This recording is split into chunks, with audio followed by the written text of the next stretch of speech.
Have you ever watched an interview and you felt like you were in a moment or like you were in a coffee shop with your friends just chatting? Wow. That is a sign of a well-prepared host, a confident host conducting an interview. Hello, I'm LaMonica, and thank you for joining me today. And thank you for being part of this craft of podcasting. Whether you're just getting started in podcasting or you're a few dozen episodes deep, one skill will separate you from the crowd: your ability to conduct powerful, engaging interviews. Good interviews aren't just about asking questions. They're about crafting an experience for your guest, and more importantly, an experience for that audience.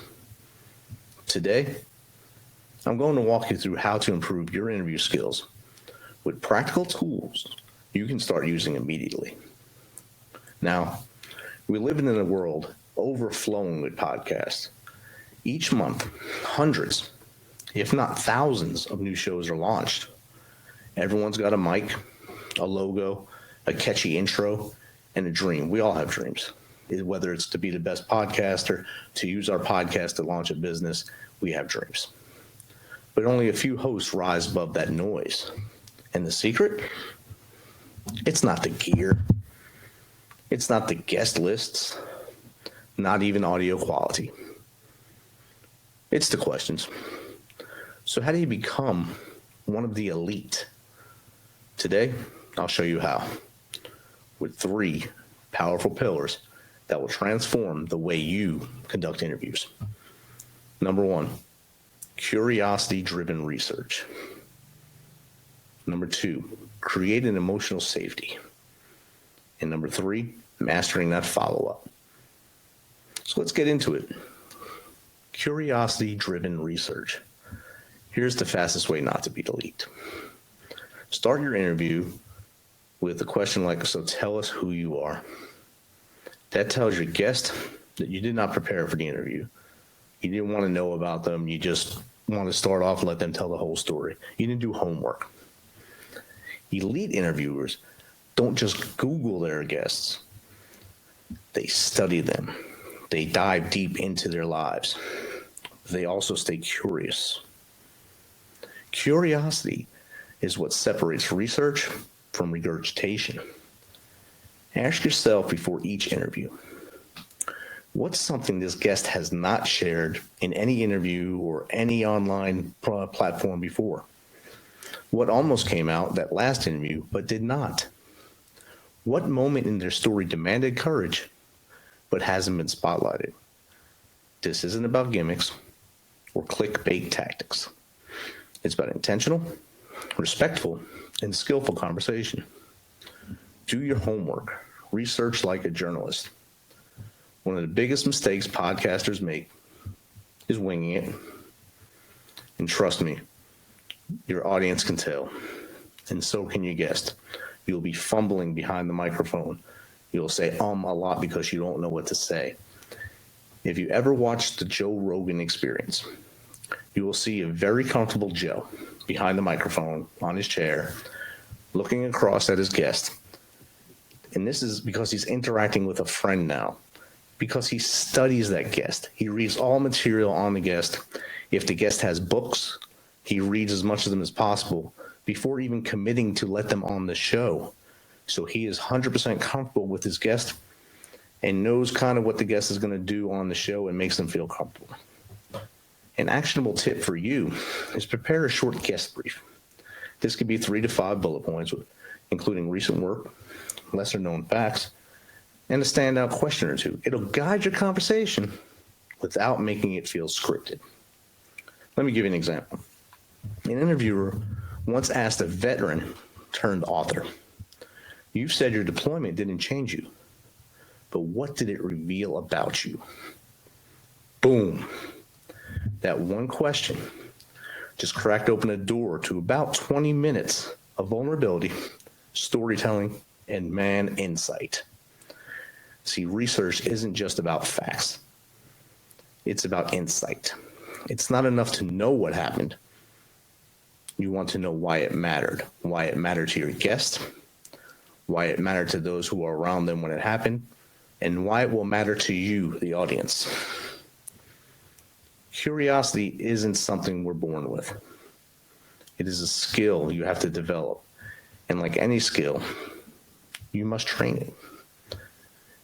Now we will move into pillar number 2, creating emotional safety.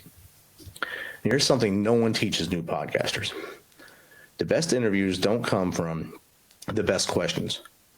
They've come from the best connection. If your guest doesn't feel safe, they're going to be squirmish. You don't get the gold on the stage. You don't get the gold on your show, period. Elite interviewers know how to create emotional safety first and fast. It starts before you even hit record. Here's how. First, be fully present. No phone, no distractions. The number one thing in that room is your guest. The number one thing to do is treat the guest like family. Second, set the tone with something like, this is your story. I'm just here to help you tell it well and guide you to the goalposts. A great interview is a dance. You're not just reading questions, you're reacting, connecting, and adapting. Third, and this is big, lead with vulnerability. If you're interviewing a firefighter about PTSD, don't just launch into, so you're a firefighter, you have PTSD. Tell me about that hardest moment that caused it. That's dry, it's bland, it's almost like a scripted question. Instead, maybe say something like this. Before we go there, I just want you to know, my uncle was a first responder. I've seen how heavy that burden can be. You share whatever feels right with you. That line right there, it lowers that wall, and once the wall drops, the truth walks in. Because remember, a microphone can either be a spotlight or a shield. It's your job to make it a safe place. Now here's where you go from good to great. Most podcasters, they treat interviews like checklists. This is even printed in books on how to podcast that are sold online, almost verbatim. Ask a question, get an answer, move on. It is almost robotic. But elite interviewers, they listen like detectives. When your guest says something like, yeah, that was the moment I almost walked away from it all. Don't skip to your next question. Lean back, lean in, take that breath. What stopped you? That follow-up question, that's where you hit that home run. That is where the gold lives. Think of it like this. The first answer, that's just you scraping that surface. The follow-up, that's the well. Dig deep. Here's a quick tip. Get comfortable with silence. Sometimes the best thing you can do is say nothing at all. Master the pause. Let the moment breathe like a fine bottle of your favorite beverage. And let your guest fill the space with something real to them. Let the conversation breathe and evolve naturally. Here's the truth. An elite interviewer is never trying to be the star. They're trying to be the mirror. Let that sink in a little bit. You're not the star of the show. Your guest is the star of your program. You have them on for a reason because they're a great person. They have a great story. They are dynamic. Let them share their story. Let them share their worth with your audience. Let them understand that you value what they're saying. So reflect their truth clearly and with care. You're not just recording content. You're archiving humanity. So the next time you sit down behind that mic, ask yourself, am I here to impress or am I here to understand? Because when you choose understanding, that is when the magic happens. If you take anything from what we talked about today, remember, the 3 pillars. Do your research, create the safe space, master the follow-up. The follow-up is where that gold is, but the safe space is where that gold starts to flow out. When you're in the green room or the pre-show, become friends with your guests, let them feel comfortable, and they will share with you things that they otherwise would not. Once again, I am Rich LaMonica, and thank you for caring enough about your craft, being a podcaster, on a show with interviews, to hang out with me today and maybe learn a tip or two. Have a great day and enjoy podcasting.